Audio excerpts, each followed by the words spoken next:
bahwa setiap kekuasaan atau rezim penguasa yang tidak peduli pada keadilan pasti akhirnya roboh atau runtuh.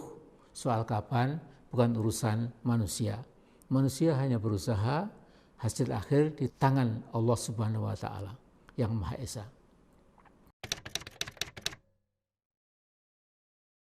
Kita sekarang masuk ke bab 13, yaitu masa depan Papua Barat dan Papua. Republik Indonesia resmi memperoleh West Guinea atau sekarang Provinsi Papua Barat dan Provinsi Papua setelah dilakukan PEPRA, yaitu penentuan pendapat rakyat atau Act of Free Choice bagi rakyat di kedua provinsi tersebut.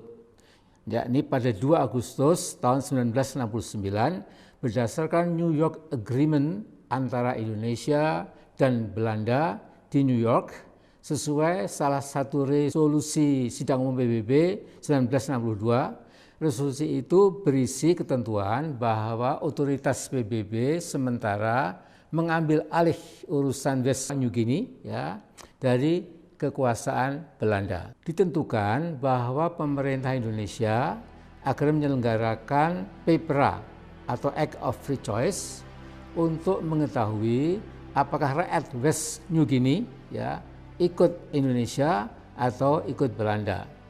Nah, hasil Act of Free Choice itu adalah 1025 orang Papua di West Guinea yang ditetapkan oleh pemerintah Indonesia secara aklamasi. 100% memilih ikut Indonesia.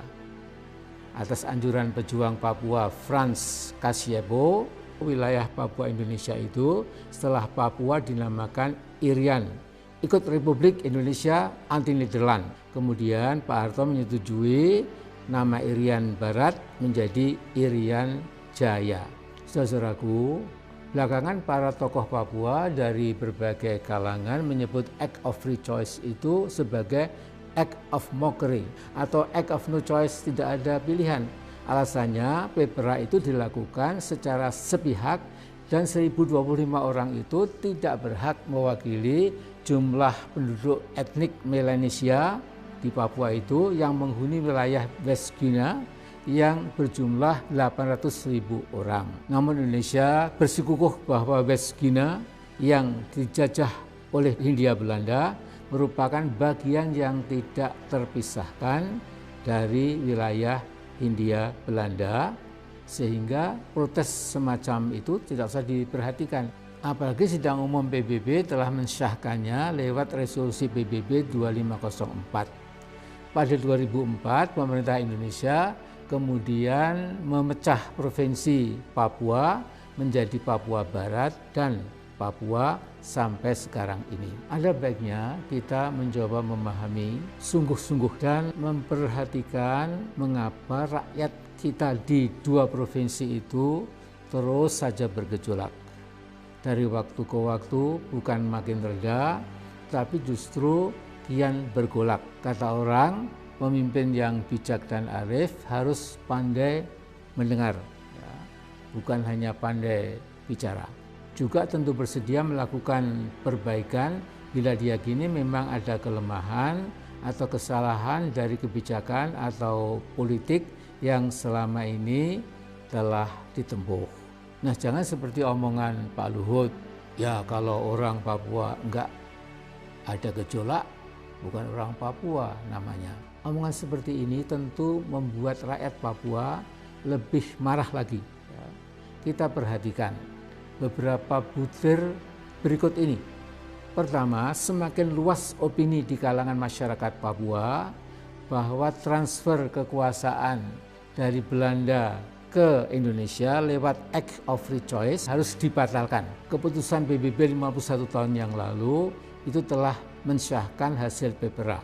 Namun kini terus digugat oleh tokoh-tokoh antara lain Benny Wenda, Ketua ULMWP, United Liberation Movement for West Papua. Dia sampai batas tertentu ternyata mendapat dukungan lumayan luas, dukungan internasional agar PBB meninjau ulang hasil PEPRA tahun 1969. Misalnya Presiden Senegal Abdoulaye Wade menyatakan dalam sebuah konferensi di Dakar, ibu kota Senegal, bahwa West Papua is now an issue for all Black Africans pada 23 Agustus 2019. Sementara Parlemen Uganda juga menyatakan dukungan penuh untuk kemerdekaan Papua Barat. Bahwa Benny Wenda sampai dijadikan warga kehormatan kota Oxford menunjukkan simpati Inggris pada langkah-langkah UMLBP. Jacob Rombiak, sekretaris UMLBP, juga sangat aktif berkeliling ke kampus-kampus besar di luar negeri, menjual gagasan pentingnya rerun Act of Free Choice 1969 yang lalu. Usaha ULMBP sangat gigih untuk menembus PBB, agar isu Papua Barat Merdeka masuk ke jadwal sidang umum PBB, agar ada referendum untuk Papua, seperti referendum di Timor Timur tahun 1999 yang melahirkan Timur Leste. Kita sebaiknya tidak meremehkan gerakan internasional ULMBP. Lebih bagus sedia payung sebelum hujan. Kedua, mulai tercetak di benak banyak kalangan bahwa telah terjadi pelanggaran HAM sejak Papua dan Papua Barat bergabung dengan Indonesia. Nah, di sini kita perlu merenung bahwa memang ada ekses serius hilangnya nyawa orang-orang tidak berdosa di Papua, ya gara-gara mengekspresikan keinginan merdeka lewat pengibaran bendera bintang kejora. Sementara itu banyak kalangan LSM internasional ya, yang menyebarkan hoaks seolah-olah yang terjadi di Papua dan Papua Barat adalah sebuah bentuk genosida. Ketiga, telah terjadi ketidakadilan ekonomi bagi rakyat Papua. Di Papua Barat misalnya British Petroleum itu mengeruk gas alam dari lapangan gas Tangguh siang malam sejak 2002. Pemerintahan Megawati menjual gas tersebut ke China dalam suatu kontrak jangka panjang ya. Hal yang merugikan adalah bahwa harga jual gas hanya berkisar 2,4 US dollar sampai 3,35 US dollar per MMBTU yang berlaku untuk 20 tahun, tidak peduli jika terjadi kenaikan harga gas internasional. Padahal harga jual gas biasanya berubah naik atau turun sesuai fluktuasi harga minyak dunia dan sempat mencapai 12 dolar per MMBTU. Setelah dirugikan puluhan tahun dengan harga jual gas Tangguh yang rendah, pada 2014 pemerintahan SBY akhirnya alhamdulillah berhasil menegosiasikan harga menjadi lebih bagus, yakni sekitar 12 dolar per MMBTU. Di Papua, Freeport-McMoRan bukan saja menjadi semacam negara dalam negara, tapi negara di atas negara. Di Papua, PT Freeport ini asing ya, dan MIFI, nah ini nasional, menjadi musuh rakyat Papua. Keempat, di samping perusahaan asing seperti British Petroleum di Papua Barat dan Freeport-McMoRan di Papua, kehancuran ekologi bahkan pembunuhan ekologi, ekosida ya, berjalan terus tanpa henti. Sumbangan Freeport yang berupa royalti dan pajak buat APBN Indonesia rata-rata hanya 0,8%. Jadi seandainya Freeport ditutup dan tidak diperpanjang lagi, ekonomi Indonesia tidak akan terpengaruh sama sekali. Akan tetapi kehancuran ekologi yang tidak mungkin diperbaiki dengan cara apa saja sesungguhnya lebih berbahaya lagi. Menirukan pendapat Profesor Agus Sumule dari Universitas Papua, keputusan seluruh perusahaan ekstraktif seperti BP dan Freeport ditentukan 100% oleh Jakarta. Setelah 30 tahunan semua akan musnah. Tidak ada lagi yang tersisa kecuali limbah toksit untuk rakyat Papua. Kelima, sangat lucu kalau ada tuduhan telah terjadi rasialisme terhadap rakyat Papua. Tetapi itu menurut kita. Namun banyak tokoh Papua pro kemerdekaan yang menuduh ada rasisme institusional yang dilakukan Indonesia sejak 1969. musibah yang terjadi pada Juli Agustus 2019 kemarin ya, karena ucapan tidak senonoh dari sejumlah orang terhadap mahasiswa Papua di asrama mereka di Surabaya ternyata memicu huru-hara di banyak kota besar di Indonesia. Di antara kita banyak yang kaget melihat demikian luasnya warga Papua bergerak serentak menuntut kemerdekaan Papua. Di antara intelektual Papua ada yang berkomentar, dulu Papua dijajah oleh white colonialism, ya, sekarang oleh brown colonialism.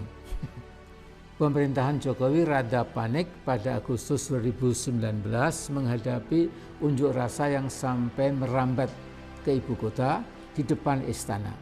Akhirnya pemerintah pusat memblokir akses internet di Papua, 19 kota kabupaten dan Papua Barat 13 kota kabupaten. Dilaporkan oleh 5 LSM terkemuka di PT UN, Jokowi dan Menkominfo divonis melanggar hukum. Tentu dua tokoh kita ini tersenyum kecil karena harus membayar biaya perkara sebesar 475.000. Tetapi yang lebih parah adalah pelarangan wartawan asing dan ini perwakilan PBB yang tidak pernah diberi izin masuk ke Papua dan Papua Barat. Pelarangan itu tetap berlaku sampai sekarang, sehingga mereka menyimpulkan memang ada yang ditutupi oleh pemerintah Jakarta. Otomatis hal ini membuat citra Indonesia menjadi ya katakanlah negatif di mata publik internasional. Dan keenam, kesadaran rakyat Papua makin dalam bahwa bukan saja korporasi ekstraktif asing semisal British Petroleum atau Freeport dan korporasi yang lebih kecil dari Perancis, Spanyol, Norwegia dan lain-lain telah menyedot kekayaan alam Papua dan dibawa ke luar negeri, namun juga perusahaan-perusahaan dalam negeri. Sebagai misal, MIFI, Merauke Integrated Food and Energy Estate.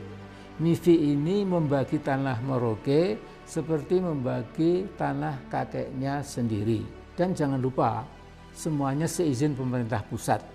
MIFI bergerak sejak 2008, yang sebelumnya kalau tidak salah bernama MIRI, Merauke Integrated Rice Estate, tahun 2006. Lihatlah tanah di Merauke dibagi oleh 33 perusahaan dalam negeri yang bergerak di perkebunan kayu, sawit, tebu, jagung, padi, dan pengelolaan kayu. Misalnya PT Kerta Kencana memperoleh 160.000 hektar, PT Balikpapan Forest Indo 45.000 hektar. Di bidang sawit, PT Energi Hijau Kencana 90.000 hektar. Di bidang perkebunan, PT Hardaya Sugar Papua 45.000 hektar. PT Agri Surya Agung 40.000 hektar. Nah, kemudian di bidang perjagungan, PT Medco Papua Alam 74.000 hektar. Dan banyak PT lainnya yang bila dijumlahkan telah membagi-bagi sekitar 2 juta hektar tanah milik rakyat Papua di Merauke. Perampasan lahan ini punya tujuan tunggal, memenuhi semata-mata kebutuhan PT-PT ekstraktif itu. Sama sekali bukan untuk memenuhi kebutuhan pangan nasional ya, seperti jargon yang dijual selama ini. Sayang sekali pemerintahan Jokowi bukannya menghentikan perampokan sebagian tanah Merauke, tetapi melanjutkan secara konsisten. Akhirnya perlu kita catat perkembangan mutakhir Papua dan Papua Barat. Setelah kejadian George Floyd yang diinjak lehernya oleh polisi sampai mati di Minneapolis pada 25 Mei tahun ini, demo bermunculan di semua kota besar Amerika membawa tagar Black Lives Matter. Nah, yang sangat spektakuler adalah setelah itu segera semua kota besar di Papua Barat dan Papua juga menyaksikan merebaknya tagar Papuan Lives Matter.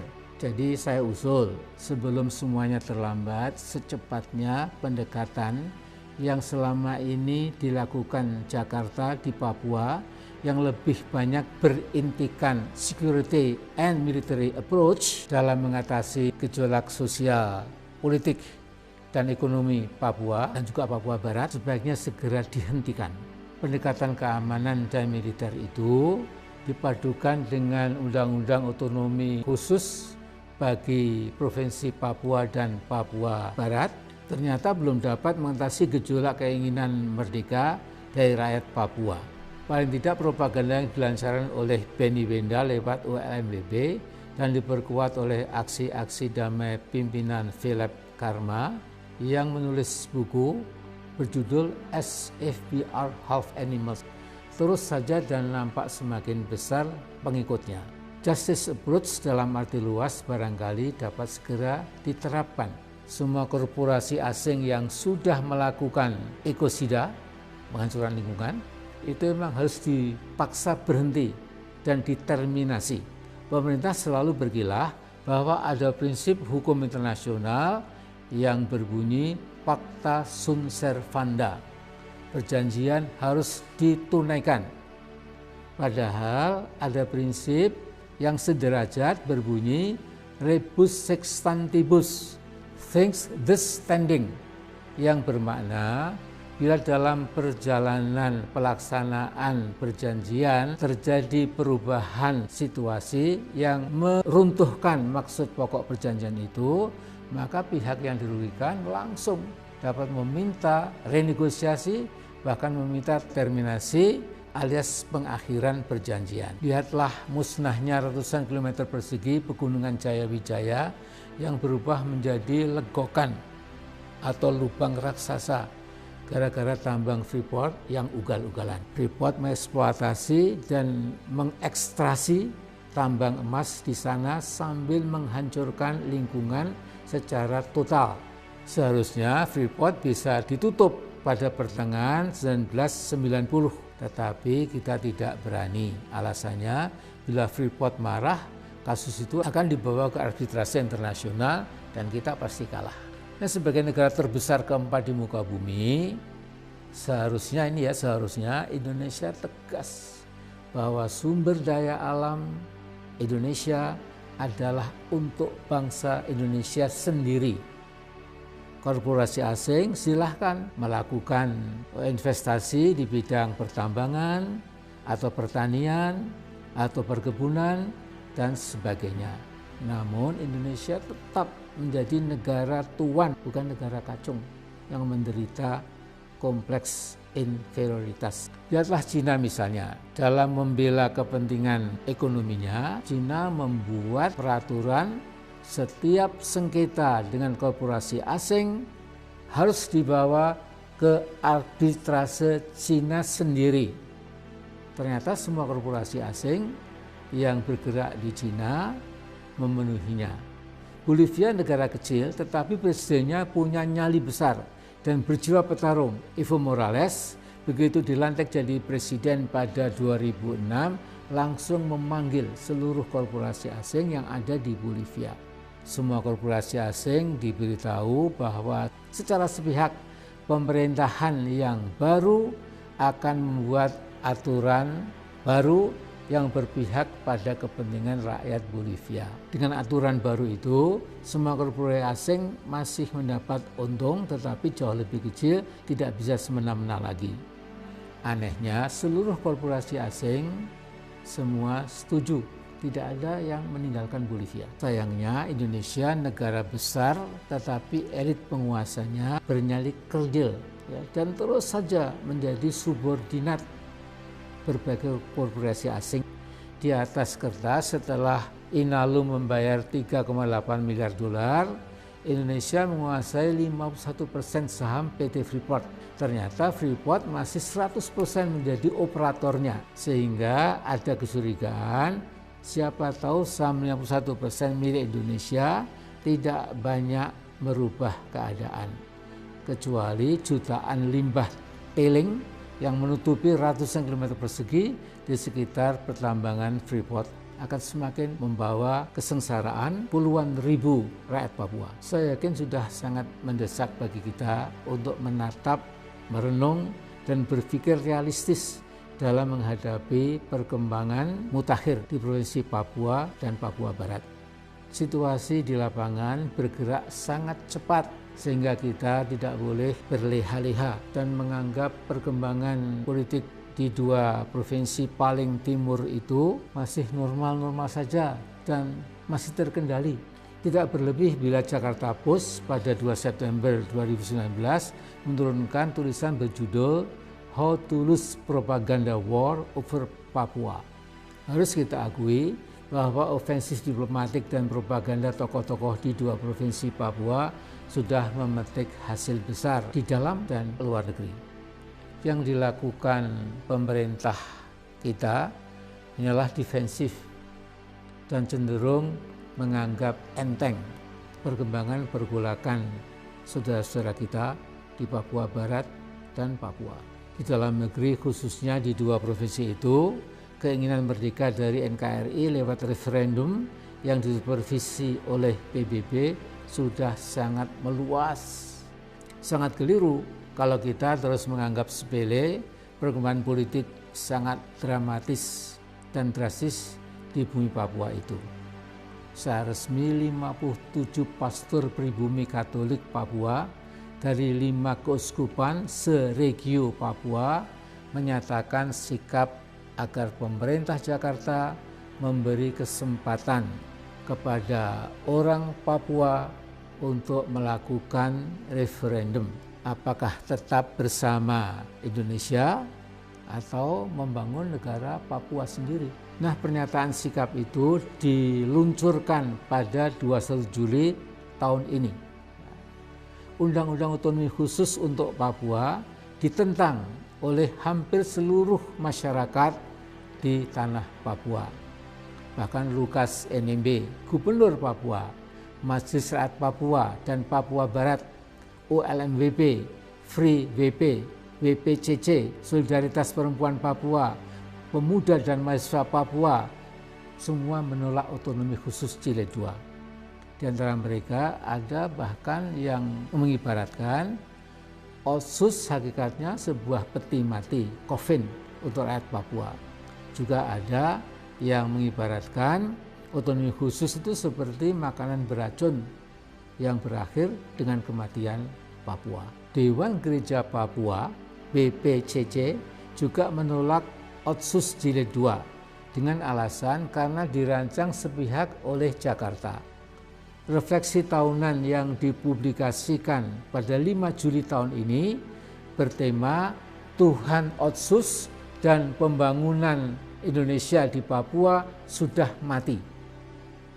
Tema itu menunjukkan kekesalan dan kemarahan masyarakat Papua yang kini sudah sama cerdasnya, sama pintarnya, sama tajamnya dengan masyarakat suku-suku lainnya di Indonesia. Sungguh sangat gegabah bila di antara kita ada yang masih menganggap seolah saudara kita di Papua kalah cerdas dan kalah pintar dibandingkan dengan suku atau etnik lainnya. Perkembangan cukup mengagetkan adalah apa yang terjadi di kantor Dewan Adat Papua, Bidap Expo Wamena pada 22 Juli tahun ini. Tatkala diumumkan sebuah petisi namanya Peluncuran Petisi Rakyat Papua Tolak Otsus Jilid 2, dan yang hadir tidak sembarangan. Tokoh-tokoh seperti Philip Karma, Yosefa Alomang, Dewan Adat Papua, perwakilan akademisi Uncen, dan 23 organisasi pergerakan yang terdiri dari LSM dan berbagai organisasi akar rumput. Philip Karma mungkin lebih berpengaruh dari Benny Wenda karena ketekunannya di dalam menanamkan kesadaran Papua bahwa Papua bisa mandiri, terhormat, dan lebih punya masa depan daripada terus bersama Indonesia dengan segala alasan dan argumen. Sementara Mama Alomang atau Yosefa Alomang dianggap sebagai Ibu Kartini Papua, tokoh wanita yang sudah sangat sepuh tetapi berani menentang PT Freeport itu tidak pernah lelah membangun rasa percaya diri rakyat Papua. Nah, saya melihat dukungan internasional pada upaya Papua melepaskan diri dari NKRI juga semakin luas, terutama di kampus-kampus di dunia barat, di Australia, Inggris, dan Amerika. Hampir semua negara Melanesia mulai terbuka juga mendukung perjuangan kemerdekaan Papua. Pada 30 Juli tahun ini, rakyat Vanuatu di samping merayakan kemerdekaannya yang ke-40 ya, juga menyatakan dukungan Vanuatu untuk kemerdekaan Papua dan Papua Barat. Pada 23 Juli tahun ini ada pawai ribuan orang di kota Port Vila yang membawa dua bendera, bendera Vanuatu dan bendera bintang kejora Papua. Dalam setiap forum internasional, Vanuatu secara konsisten menyatakan dukungannya pada kemerdekaan Papua dan Papua Barat. Memang bagaimana masa depan Papua Barat dan Papua tidak ada yang sanggup meramalkan. Hanya saja dalam sejarah bangsa-bangsa sejak dulu sampai sekarang ada sebuah keajekan atau katakanlah lebih tegas lagi sunatullah, bahwa setiap kekuasaan atau rezim penguasa yang tidak peduli pada keadilan pasti akhirnya roboh atau runtuh. Soal kapan bukan urusan manusia. Manusia hanya berusaha, hasil akhir di tangan Allah Subhanahu wa taala yang Maha Esa.